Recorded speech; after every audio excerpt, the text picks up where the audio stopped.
All right, it is time for Fabulous Friday and our opening for our math workshop story problem. Today it says Eli had 10 jelly beans. He gave some to Luke. So his friend Luke, he gave some. We don't know how many he gave away. Now he has 3. How many jelly beans did Eli give Luke? All right, so we know that the first thing we do is we have to find our unit. We have to answer our question, and we know we do that by finding our question mark and reading that question again. How many jelly beans did Eli give Luke? So we know that we find our unit, we circle it, and we write it. So, jelly beans. And we also know we can turn that into an answer sentence or an answer statement. And instead of just saying, jelly beans, we can go a little bit further and answer that question. How many jelly beans did Eli give Luke? Well, we could say he, but that might not be as precise as we need. We've got 2 names here. We've got Eli and we've got Luke. So what does he represent? He represents Eli. So let's go ahead and put his name. So Eli gave, well, we don't know, what? What was our unit? Jelly beans.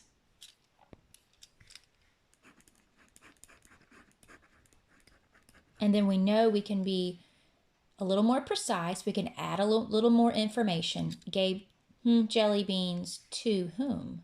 To Luke. So we're going to add to Luke. And we know that we can always do this when we do regular writing. If we're writing in Math Workshop, we can add on to our sentences to give a little more information and make it easier for us to understand or our reader. Okay? So let's go back to our story. Let's think of it like a story. Eli had 10 jelly beans. So I stop here and I have to represent my 10 jelly beans.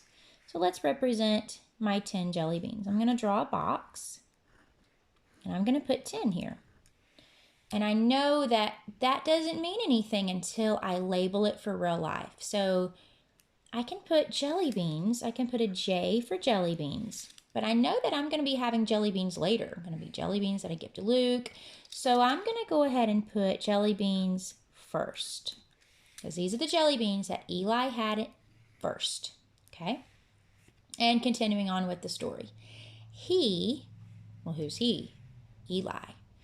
So Eli, or he, gave some. So if you give some, you don't have those. I don't need to put more because he didn't get more. He gave some of the ones that he had. He had 10. He gave some of them to Luke.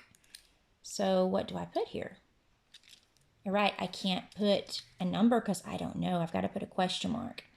And to label this for real life, if he gave these to Luke, then these are Luke. So I'm going to put an L for Luke.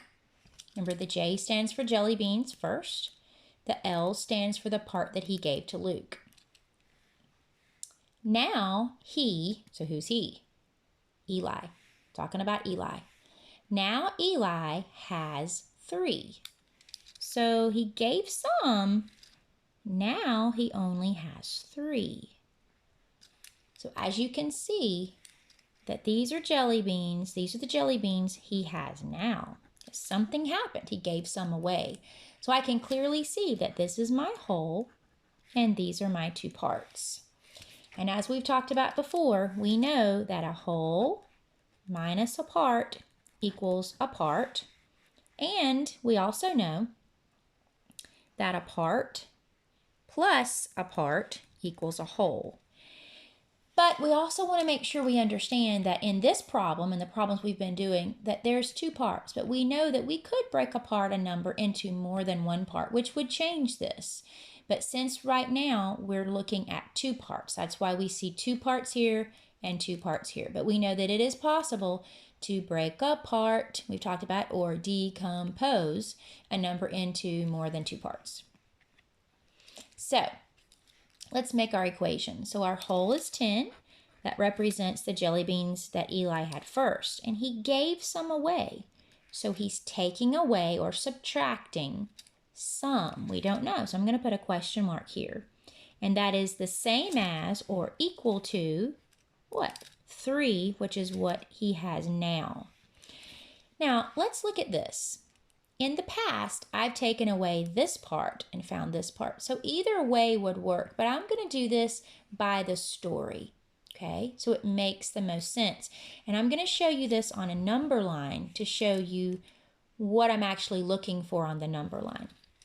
So my equation says 10 minus equals 3, which means that I have to count back to subtract. So what I'm going to do is I'm going to make my number line knowing that I've got to be very precise and very clear with my number line. I have to be very careful as I draw it and I write it. If I'm going to count back, I'm going to draw my arrow this way. That means, and that shows everyone I'm going this way. Remember, we used to lean this way when we would count back or get smaller. Now, if I start with my whole, that means that my 10 has to be somewhere on this side because I'm going this way to find my answer. So I'm going to put my 10 here, and I'm going to label it so that I understand what that means. These are my jelly beans first. Okay.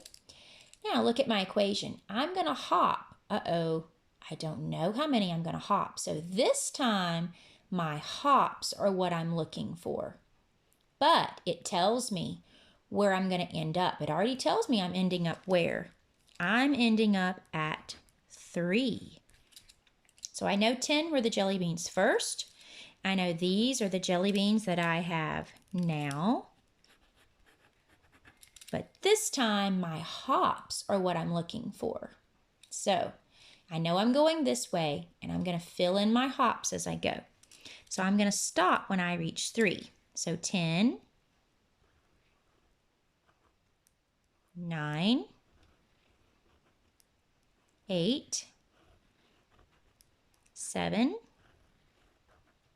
6, 5,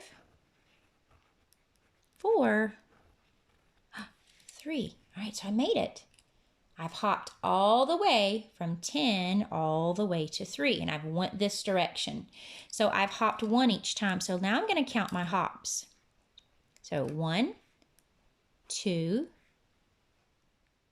3, 4, 5, 6, 7. So I know that all of this are my 7 hops. But what does that mean? That was the 7 what? Jelly beans I gave to Luke. So these are the ones I gave to Luke. Okay? So this time, instead of looking for this number or this number, we were looking for our hops. Okay? So 7 hops. Now, to make another strategy, show another strategy, I can do a model drawing, okay? So it tells me here that 10 is my whole. I get nothing more than 10. So I'm going to draw that in the 5 group way. 1, 2, 3, 4, 5, 6, 7, 8, 9, 10.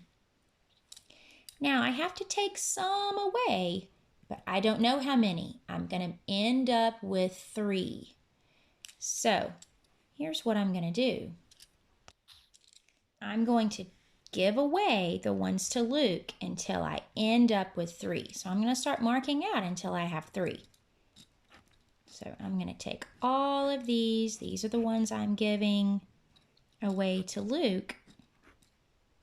And I'm going to stop when I have 3 because that's what it says. It says I have 3 now. So all of these that I marked out represents the jelly beans, or it shows the jelly beans that I gave to Luke. So now I'm going to count them. Now I know that this, I can do my 5 sweep right here. I can say 5, count on, 6, 7. Ah, you know what? I'm so excited because this strategy shows me 7. This strategy showed me 7. And as some of you have figured out, I bet you figured out, this was a combination of 10. Okay, we've just shown 2 different ways to figure out this equation for a combination of 10. Okay, and we did whole minus part equals part. Now, you can also do part plus part equals whole, and you can show the same strategies, but a different way over here. However, your brain helps you figure out what's the best for this problem. Okay, now remember, your problem is different. You can show either one. You can show strategies that I have, but yours is going to be a little bit different.